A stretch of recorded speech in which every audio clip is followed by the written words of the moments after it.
In 2019, a college girl vanished after her first Tinder date. 5 years later, a sheriff discovers the yellow t-shirt and sky blue jacket she wore the day she disappeared, covered with blood under a tree. Hannah Prescott had barely been at Harvard University for 3 weeks when she disappeared. A 19-year-old biology major from Oregon, she was known for being sharp, polite, and cautious to the point of paranoia. Her roommate Tessa used to joke that Hannah triple-checked the locks and never crossed the street without looking both ways twice. So when she agreed to meet a guy from Tinder late one Thursday night, it was out of character. It started with a right swipe.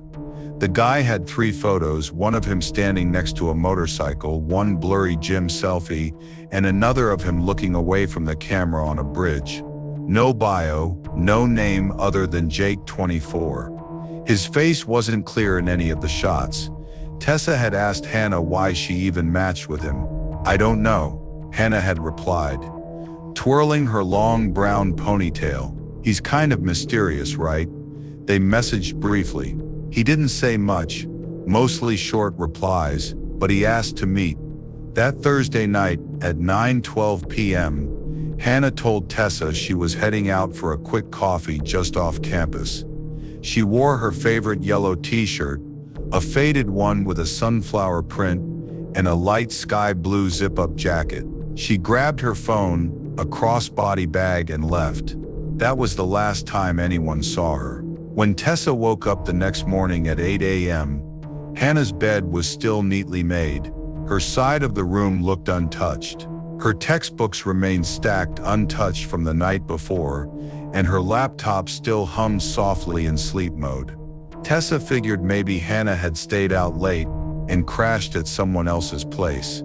But as the hours ticked by, and Hannah didn't return any calls or texts, Tessa's concern deepened. By 5 p.m. Friday, she contacted campus security. They checked swipe records. Hannah hadn't entered any dorms since she left the night before. Her phone went straight to voicemail. The Tinder profile, Jake 24, had disappeared. Not unmatched, completely deleted. Police were called. A missing persons report was filed. Over the weekend, a slow panic began to spread across campus. Flyers went up. Social media flooded with her photo. She was the girl with warm brown eyes, sharp cheekbones, and a dimple that appeared when she smiled. Friends, family, even strangers searched the surrounding areas. Volunteers combed the banks of the Charles River, checked alleyways, dumpsters, the tea stations, but there was nothing. The last ping from her phone came at 9:53 p.m. Thursday night near a quiet residential block in Cambridge, roughly 1.2 miles from campus. Street cameras in the area were scarce, and the ones that did exist had long been broken or blocked by overgrown trees. No footage of Hannah, no footage of her meeting anyone. The investigation quickly hit a wall. The Tinder account was unrecoverable. It had been made using a throwaway number. There was no traceable IP. It was as if the man behind Jake 24 had never existed. There were no witnesses, no receipts from local cafes, no strange Uber pickups. Her family flew in from Oregon and stayed for weeks. They held vigils. They spoke to every news outlet that would listen. They pleaded for information. But as fall turned to winter, Hannah's face slowly stopped appearing in the news cycles. The semester ended. Her classmates went home for Christmas. Tessa, unable to stay in their room any longer, requested a transfer. Then silence. The case went cold. But what stuck with everyone who knew her was how quickly it had all happened. One night, one impulsive swipe, and she was gone. No trace, no body, no clue, just a girl who vanished into the Boston night. Detective Ryan Colburn from the Cambridge Police Department was the original lead investigator. He had handled homicides, assaults, abductions, but this one left a mark. He kept her missing persons folder on the corner of his desk for 3 years, occasionally reopening it, hoping something new might surface. He pored over the case file until he knew every detail by heart. Her final steps were traced dozens of times on paper. The area where she vanished explored inch by inch. Nothing. He retired in late 2022, never having solved it. In 2024, 5 years after the disappearance, a new sheriff was elected in a rural county about 30 miles west of Boston. Sheriff Eli Monroe, a no-nonsense, boots-in-the-dirt type who had little interest in cold cases outside his jurisdiction. He'd just begun organizing files in an old county office when he stumbled across an unusual item in storage, a large cardboard evidence box with a tag that read unclassified. Inside were unmarked bags, field notes with vague sketches, and a set of photographs showing a patch of dense woods. There was no name, no date, just coordinates and scribbled notes in faded pen. What caught his eye was a description that read, "T-shirt, yellow female blood pattern. Not consistent woe/self-inflicted trauma." Sheriff Monroe leaned back in his chair. Yellow t-shirt, blood. Something about it triggered a memory. That night after the station closed, Monroe poured a glass of bourbon and Googled Harvard 2019 missing girl. The articles were old, but still there. The vigil photos, the family statements, the police sketch of the guy she was supposed to meet. And in one image, Hannah Prescott smiled, wearing that sunflower yellow t-shirt under a light blue jacket. The same colors listed in that forgotten box in his storage unit. The next morning, Monroe made some calls. Within 48 hours, he organized a search of the area matching the coordinates found on the old notes. What they found under a large oak tree, half buried in moss and earth, would reignite a mystery that had haunted Boston for half a decade. A t-shirt, yellow, torn and saturated with dried blood. A light blue jacket with rusted zipper teeth, both confirmed by her mother as the last clothes Hannah had worn. But no phone, no ID, no body, just blood. A lot of it, and it was human. Before we continue, let us know in the comments where you are watching from today and what time you are currently watching this video. If you enjoy stories like this, make sure to like, share and subscribe for more. Sheriff Eli Monroe stood at the edge of the wooded clearing, boots sinking slightly into the damp ground, eyes locked on the blood-stained fabric draped beneath the gnarled roots of a tree. The morning air was crisp, and the forest was quiet, too quiet. Deputies roped off the area with yellow tape as forensic techs carefully documented the scene. It wasn't every day that a 5-year-old mystery landed in your lap unannounced. But here it was, real, raw, and soaked in a girl's dried blood. Monroe crouched, watching the team pull the fabric out. The yellow sunflower print was faint, but visible. The sky blue jacket was stiff with age and weather, but unmistakable. Just like the photo he'd seen on that old news article. Back at the station, Monroe placed the clothes in evidence bags and locked them in the secure cabinet. He sat down at his desk, ran a hand over his face, and called Boston PD. Detective Lisa Crane answered. She had only been in the department for 2 years but knew the Hannah Prescott case. Everyone did. "You're telling me you found her clothes," she said, her tone sharp. "Not just her clothes," Monroe replied. "They're bloodied. Found them buried in a rural clearing no more than 45 minutes from her last known location." Crane's voice shifted. "I'm coming down there." Within 24 hours, Boston PD and state investigators had flooded Monroe's small office. Files were pulled, timelines reassembled. For the first time in 5 years, Hannah's name was back on an active case board. Meanwhile, in Cambridge, Hannah's roommate Tessa was now 24 and working as a junior editor at a publishing house. She hadn't spoken publicly about Hannah since the second year of college. She had tried to forget, but the email from a Boston detective on a quiet Thursday afternoon shattered the mental wall she had spent years building. She arrived at the station 2 days later. Tessa stood in front of a long table where the jacket and t-shirt lay sealed in clear plastic. Her hand covered her mouth as she looked down at the sunflower print. She loved that shirt, she whispered. She said it made her feel brave. Crane led her into a quiet room. Do you remember anything else about that night? Crane asked. Even something small. Tessa thought hard. She was nervous, kept checking her phone, but she still went. I asked to come with her, like as backup, but she laughed it off. Did she ever mention where they were meeting? She just said somewhere near Kendall Square. That was it. Crane made a note. There were dozens of businesses in that area. Too many cameras, too many variables. But then Tessa added, he said he didn't like places with cameras. That was the one weird thing she mentioned. I remember thinking, who says that? Crane had her lead. She and Monroe pulled the surveillance footage from Kendall Square again. 5 years too late, but still worth a shot. One camera near a back alley of a closed bookstore had caught something. A blurry figure, female, walking with a man in a dark hoodie. They weren't holding hands. She looked uncomfortable, arms crossed tight. They paused outside the alley entrance. He gestured toward it. She hesitated.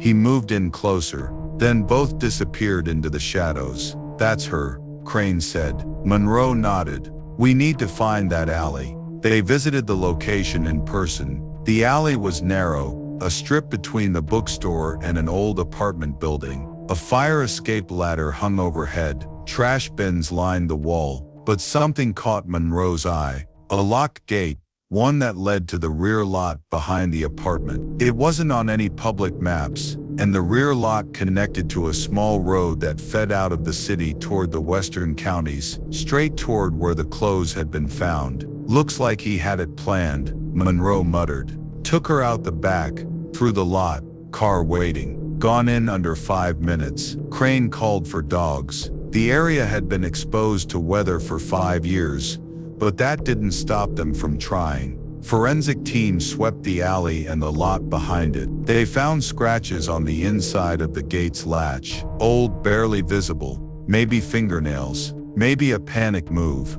They were getting closer, but it still wasn't enough. In the following weeks, Monroe's team began re-interviewing people from the area. One man, a janitor at the bookstore, remembered something odd that night. It was around 10. I was tossing out trash when I saw a guy drag a girl through the gate. She looked drunk, or sick, kinda slumped. I asked if she was okay. He said she'd had too much to drink, smiled, and they got into a black car. Make and model? Crane asked. Didn't see, but it had a busted rear taillight.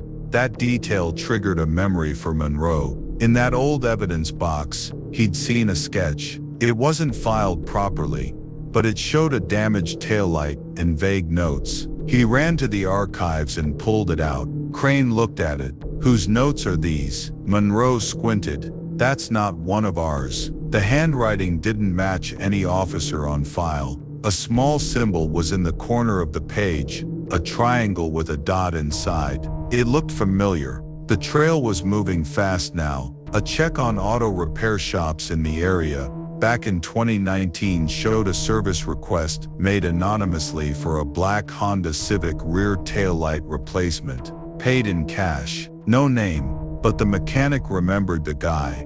Tall, wore a baseball cap low, real quiet, asked to wait in the back. The receipt date, September 20th, 2019. One day after Hannah disappeared, they showed the mechanic the blurry photo from the alley. He squinted. Yeah, that's him. The pieces were finally falling into place. Monroe and Crane built a profile. A man familiar with Cambridge, careful with technology, avoided cameras, knew alley access points, and planned enough to vanish. Then came the final link, an anonymous tip to the sheriff's office. The call came in from a blocked number. The voice was deep, muffled, but the message was clear. You're close. Check the well. What well? Monroe asked. The line went dead. Now they had a question that changed everything. The next morning, Sheriff Monroe stood beside the old county well, just off Hollow Creek Road, 30 miles from where Hannah's jacket had been found. Overgrown weeds tangled the path, and rust covered the well's iron crank. It looked like no one had touched it in decades. But someone had, a boot print, half sunk into the mud, told them they weren't the first to arrive. "We've got movement," said Deputy Callahan, crouching low beside the well's base. He brushed away some leaves and pointed to a shallow depression in the dirt. A path, faint but definite. Someone had been here recently. More than once, Crane arrived moments later, hand resting lightly on her holstered Glock. "Let's get it open." Two deputies pulled back the crank, the gears groaning loud enough to wake birds in the trees above. As the rope lifted, the heavy wooden lid finally gave way. The smell hit first, wet, sour, old. A forensics team member peered down with a flashlight. About 20 feet deep, no body. But there's something wrapped in tarp at the bottom. Monroe radioed for backup and a harness team. An hour later, the tarp was pulled out. It held a collection of women's items, scarves, a torn shoe, a bracelet. One of the items matched a description from another missing persons report filed 2 years ago. It wasn't just Hannah anymore. This guy didn't just stop, Crane said. He's been doing this for years, and he was still out there. That afternoon, Crane and Monroe reviewed the tip again. Someone knew about the well. That wasn't a guess, it was deliberate. They requested call logs, narrowed the tower range, and got lucky. A burner phone pinged near the state line, then vanished again. "Could be a trap," Monroe said. "Or he's slipping. Either way, we follow it." Crane leaned forward. "Let's bring him in. I say we set the bait." The next night, a female officer posed as a new Tinder user, blonde, petite, just like Hannah. Her fake profile was designed to draw him in. No bio, just 3 simple photos like Hannah's had been. Monroe's team watched from unmarked vans parked around a cafe in Worcester where they arranged the meet. Then, a match. Message. "You seem real. Let's meet. Somewhere private, no cameras." "Got him," Crane whispered. They followed instructions to an old parking garage downtown. It was after 10 p.m., and the place echoed with silence and the occasional squeak of old pipes. The officer stood near the third-level stairwell, while Monroe, Crane, and 4 others positioned themselves nearby, guns ready. Then a figure appeared in the shadows, tall, hoodie, ball cap low over his eyes. He stepped closer. The officer asked, "Are you Ryan?" The man paused. That second of hesitation was enough. "Now," Monroe shouted. But the man turned and bolted fast. Crane and Monroe sprinted after him, radios crackling. Tires screeched below as other units blocked the exits. The man cut through a service door and into a mechanical room filled with pipes and vents. Crane followed, gun drawn. He shoved a metal shelf down behind him, forcing her to jump back.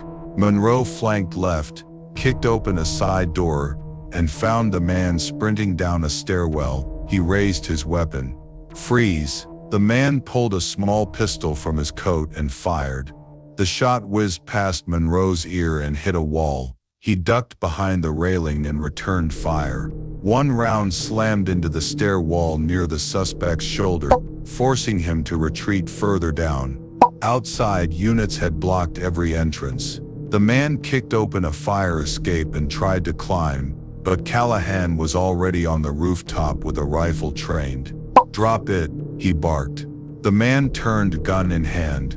A warning shot rang out, metal pinging inches from his feet. He hesitated just long enough for Monroe and Crane to tackle him from behind. He fought back, elbows swinging wildly, trying to reach for the gun again. Crane drove her knee into his ribs, and Monroe slammed his arm into the concrete. Finally, the man stopped moving. "You're under arrest," Crane said, breathless, for the suspected abduction and possible murder of Hannah Prescott, and God knows who else.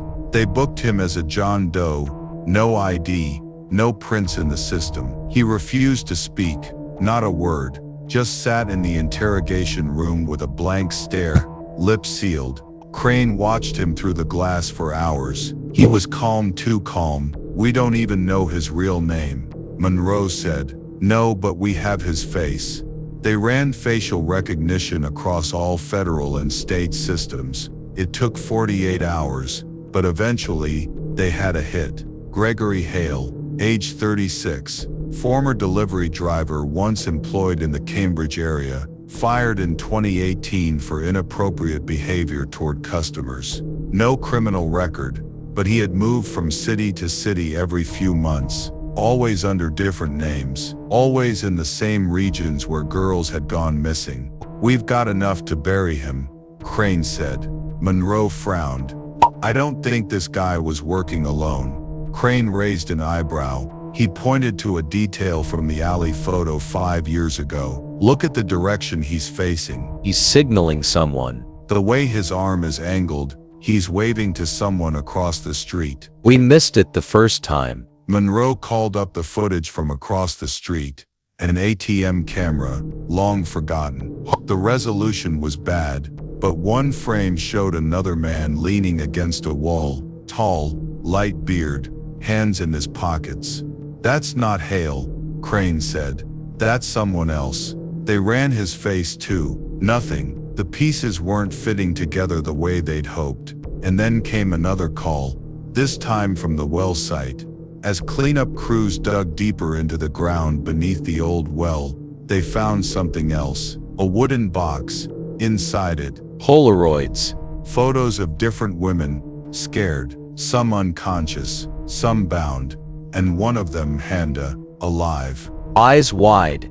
Dirt smudged on her face, same yellow shirt, same blue jacket, but her eyes weren't looking at the camera. She was looking at someone else behind it, and the photo was dated 1 day after she vanished. Crane's blood ran cold. She was alive, at least for a while. Monroe leaned over the photo, and whoever took this is still out there. The photo changed everything. 5 years of dead ends and empty trails now had a face, a second man, one who'd been hiding in plain sight. The photo of Hannah, alive the day after she vanished, suggested something horrifying. She hadn't been killed immediately. She may have been held somewhere by someone who hadn't yet been found. Sheriff Monroe stood in front of the task force at 6 a.m., pointing to the blurry man in the background of the ATM footage. This guy's our ghost. He was across from Hannah the night she vanished. We believe he took that Polaroid. Deputy Crane stepped forward. We believe Hale was the bait, a decoy. The second man, our photographer, was the one really running the show. Has facial recognition found him yet? Someone asked. Monroe shook his head. No hits, which means he's either never been caught before or he's not in any system. But we do have a partial plate from a vehicle that left the area around the well, faded numbers on an old surveillance camera. Cross-referencing those gave us a 1988 Ford Bronco registered in Maine. It wasn't much, but it was enough. The old cabin stood at the edge of a forest in rural Maine, hidden off a dirt road where cell service disappeared and power lines thinned.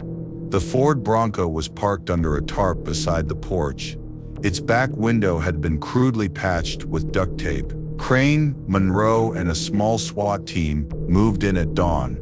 Silence blanketed the woods. They breached the door fast, 3 bangs, then it flew open. Inside was chaos, papers, maps, and files scattered across tables. Newspaper clippings about missing women, plastic bins with labeled folders, and a photo board mounted above a desk. And then something worse. A locked basement door, reinforced from the inside. Monroe didn't wait. Blow it. With a quick blast from a breaching charge, the hinges gave way. They poured down into the dark, flashlights sweeping. The basement was larger than expected. Cinder block walls, cement floor, and a makeshift cell in the far corner. A rusted metal bed frame. A bucket, chains. It was empty, but the air felt like it was holding its breath. Then Crane saw the corner of a tarp poking out from beneath the floorboards. They pried it up.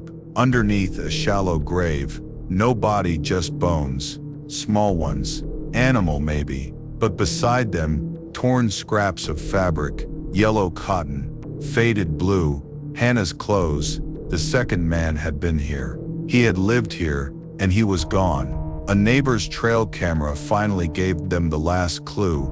A man matching the blurry ATM photo had been seen hiking north 3 days earlier, alone carrying a pack. With Hale still refusing to speak, Crane made a decision. I'll go up with Monroe. No big team. If he sees uniforms, he'll run again. They set out the next morning, tracking the ridge trail where the suspect had last been seen. They moved quietly, scanning for signs, a boot print here, a snapped branch there. Every so often they found a shred of something, a crushed food wrapper, a torn sleeve, left behind like a trail from someone not quite careful enough. Then about 10 miles up, they saw smoke. They dropped to their knees. Through binoculars, Crane saw a campsite tucked between boulders, and there he was. Same man, bearded, alone, cooking something in a tin pot. Monroe whispered, "We flank him. He moves, we take him alive." But the man had seen them. He grabbed something from his bag, a handgun, and started firing. Bullets cracked through trees as Crane dove behind a fallen log. Monroe rolled left, fired 2 shots into the brush where the man had been, but he was already moving, sprinting down a narrow deer trail, weaving through trees. They gave chase. Adrenaline surged. Twigs snapped underfoot. Crane ducked as a bullet tore through a tree trunk, inches from her head. "I've got him right," Monroe called. The suspect crashed through a clearing and tripped, just long enough for Crane to close the distance. "DRP, IT," she screamed, gun pointed straight at him. He turned. Gun raised, 1 shot fired. Crane's bullet hit him in the shoulder, sending him spinning backward into the dirt. He screamed, tried to crawl, but Monroe pinned him with a knee. "It's over," Crane said, panting, shaking, furious. "Where is she?" Monroe demanded. "What did you do to Hannah Prescott?" The man just laughed, a dry, awful sound. Crane punched the dirt beside his head. "Tell us." The man coughed, wincing. "Gone, just like the rest. You think you can fix it now?" They cuffed him and dragged him back down the mountain. Back at the station, they searched the suspect's pack. Inside were dozens of photos. Some matched those from the basement box. Others were new. One showed a shack, wooden, alone in the trees. There was a woman's shoe outside the door. The GPS data from his burner phone confirmed it. 2 months before, he had pinged near a spot in northern Vermont, deep in the forest. Monroe sent a team, fast. It took them a full day to find the shack, hidden behind thick pine growth, camouflaged by the elements. But when they opened the door, there she was, emaciated, bruised, alive. Hannah Prescott. She couldn't speak at first. Her voice had long since faded from underuse, but her eyes told them enough. She recognized the badge. She broke down. The second man had kept her alive for months, then moved her from place to place. Isolated cabins, basements, even vans. She was never alone. But always locked up, until he left her behind in Vermont, likely thinking she'd die there before being found. He was wrong. She was hospitalized immediately, reunited with her family, and eventually, after weeks of therapy and medical care, she began to tell her story. The Tinder profile, it was fake, made by the second man, not Hale. Hale only picked her up. The second man followed, watched, waited for the perfect moment to take over. They had worked like hunters together, but distant enough to stay off the radar. When Hale was arrested, the second man panicked. He dumped Hannah in the shack, locked it, and fled. Thanks to one photo, she was found just in time. Months later, both men were tried together. Hale finally spoke, only once blaming the other. It didn't matter. The evidence was overwhelming. Life sentences, no parole. But for Crane and Monroe, the real victory wasn't the courtroom. It was the knock on Hannah's parents' door, the embrace, the tears. Hannah had survived. After 5 years of darkness, the light found her, and for the first time since 2019, her bed at Harvard wasn't empty, it was hers again. If you like this story, make sure to like, share, and subscribe. Also another to strengthen our community. Let us know in the comments where you are watching from, and what time you are currently watching this video.